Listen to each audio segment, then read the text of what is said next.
Syria welcomes Lavrov's proposal on the necessity of establishing a mechanism for direct security communication between Syria and Turkey.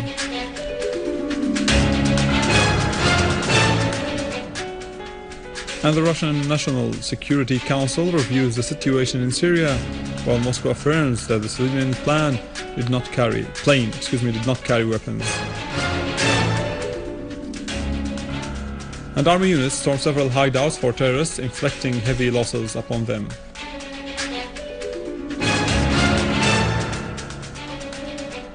The Netherlands admits the existence of French terrorists in Syria, and Qatar admits that its armament for terrorists runs contrary to international law.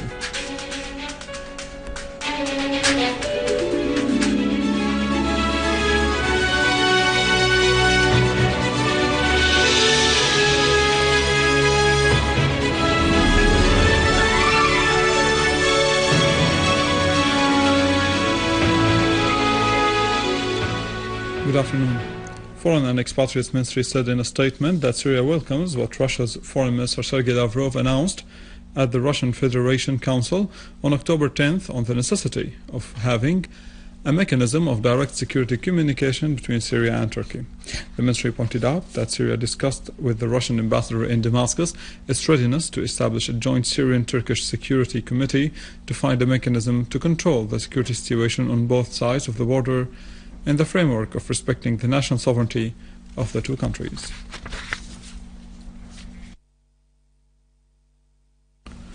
Russian President Vladimir Putin presided over a meeting of the Russian National Security Council. The situation in Syria was on the agenda. Spokesman of the Russian President Dmitry Peskov said that issues related to the economic, social agenda and the international relations were discussed during the meeting, with focus on the situation in Syria.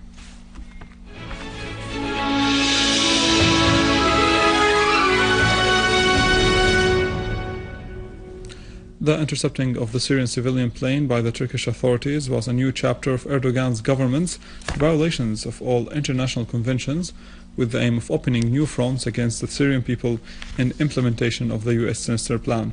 More about that in the following report. The Turkish warplanes accompanied the Syrian civilian plane and forced the pilot to land in Ankara airport, endangering the lives of the passengers. What, do you want to kill us? The Turkish authorities' violations were not only in the air but also on land when Turkish gunmen came to terrify the passengers who were asked to go to the waiting hall, after which the Turkish security authorities subjugated the plane to search and assaulted the plane crew. Not to mention locking the contents of the plane for long hours, in addition to having reservations on some contents for inspection. There might be articles in the international laws and agreements that allow a state to search planes passing through its airspace.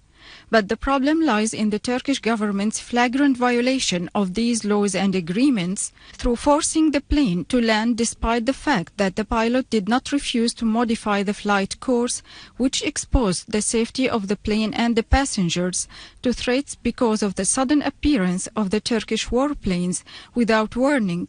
Not to mention the inhuman locking of civilian passengers for many hours.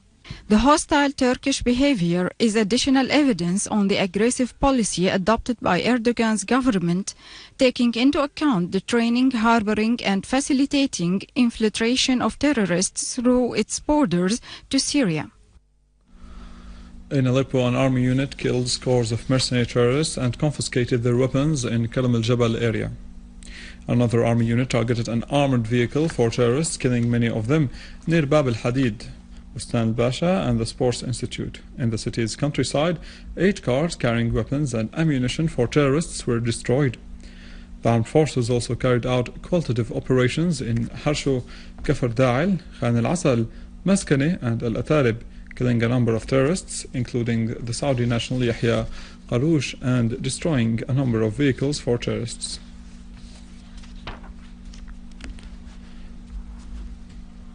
And in related context, in Qudsiyya in Damascus countryside, security forces discovered a hideout For terrorist groups, various kinds of weapons were confiscated, including machine guns, ammunition, binoculars, and explosives to target Syrian Arab Army members and civilians. In Deir ez-Zor Governorate, a unit of our armed forces killed a number of terrorists near a Rawda mosque in Al-Jbele neighborhood. Among them were Bashar al-Junaid, a leader of one of the terrorist groups, and the terrorist Ahmed Hussein al-Allu. A source in the province said that another unit of our armed forces destroyed a car equipped with Dushka machine gun at Al-Ummal neighborhood, in addition to destroying a pickup car that was carrying a number of terrorists. In another qualitative operation, our armed forces killed a number of terrorists and wounded others near Huwayd agency in Sheikh Yassin. A factory for manufacturing explosive devices by terrorists was exploded last night in the basement of a building in a remote camp. The explosion led to the collapse of the 4-story building and the death of some inhabitants and passers-by, and the wounding of others. The explosion also caused huge material damage to nearby buildings. The building lies near Loubier Street, which is one of the most crowded markets in the area. At Hama Governorate, a unit from the Syrian Arab Army destroyed a Dushka-equipped car, killing the terrorists who were inside it at Al-Tremse city in Mharde countryside. The Syrian Arab Army unit also killed and injured members from one of the most dangerous armed terrorist groups that accompanied the car. Meanwhile, engineering units dismantled an explosive device made of a metal cylinder filled with 30 kilograms of explosive materials. The device was planted by an armed terrorist group on the side of the main road in Knezir city in Hama countryside to target the passing by cars. And in Homs countryside, a unit of our armed forces carried out a qualitative operation, destroyed 2 cars and killed all terrorists in them. It also killed scores of terrorists in Tel Daw.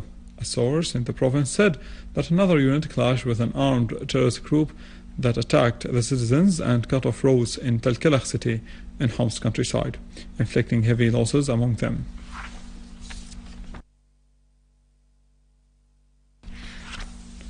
And in a Slebe neighborhood in Latakia, the competent authorities discovered a weapons store upon storming a hideout used by an armed terrorist group and seized RPG launchers, rifles, pistols, various kinds of ammunition, grenades, electronic equipment, communication equipment, remote control equipment, and materials used in making explosive devices.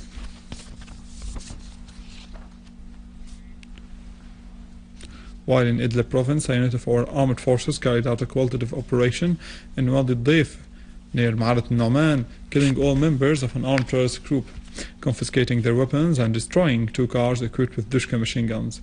Another unit of our armed forces targeted a gathering of terrorists in Ihsan town in Azawiya mountain and killed dozens of them. Among them were Abdullah Sheikh, nicknamed Abu Ayham, and Nasir Ibrahim al-Fadil. Another unit of our armed forces pursued an armed terrorist group in Saraqib area and killed scores of them. Among them were the leader of the group called Usama Aboud Hassan Hamsho, Abdullah Sheikh Dib, Jum'a al-Khani, Muhammad Abdul Qadir Shlash, and the Iraqi Ammar Zabour. In other qualitative operations, units of the armed forces killed gatherings of terrorists in Khan Sheikhun, Ma'arat al-Nu'man, Hej town, and in nearby villages.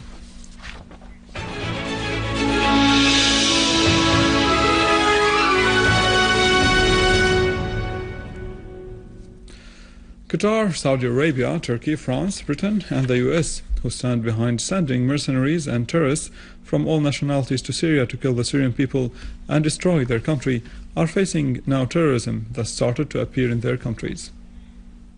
Death squads which were sent to Syria under an American leadership and financed through money of the Gulf oil started to turn over those who send them.